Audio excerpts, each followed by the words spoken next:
আমি কোনোদিন মা হতে পারবো না। আমি এমন একজন পার্টনার চাই যে সবকিছু জেনে বুঝে মেনে আমার সাথে থাকবে। পারবেন আপনি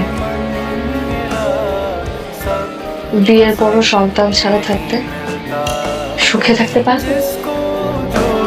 খুব কঠিন প্রশ্ন করে ফেললাম। আপনি আগে শিওর হন, তারপর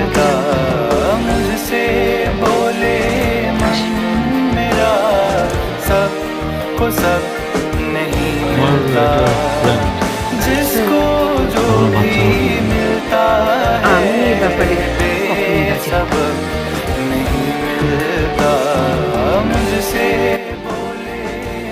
আমি জানি আপনি একটা সিদ্ধান্ত নিয়ে ফেলেছেন। কিছু বলার নেই আবির, আমি বুঝতে পেরেছি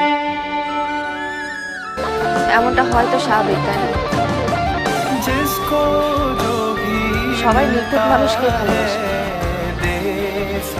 খুঁতওয়ালা মানুষকে কেউ ভালোবাসে না। আসলে ভুলটা আপনার না, ভুলটা আমার। আমি এতদিন ভুল করেছি। একটা সংসার সুন্দর করার জন্য আসলে ভালোবাসার প্রয়োজন নেই। অনেক দেরি হয়ে গেছে, আমি মন থেকে সরিয়ে ফেলেছি আমি আপনাকে। তুলিও কখনো মা হতে পারে। সবচেয়ে বাজে ব্যাপার কি জানেন? যে ছেলেটা খুব ভালোবেসে বিয়ে করেছে,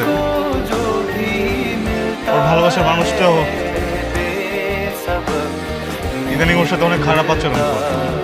আমার জীবনে একই ঘটনা যখন দ্বিতীয়বার দেখেছি, আমি কেন যেন সহ্য করতে পারছিলাম না।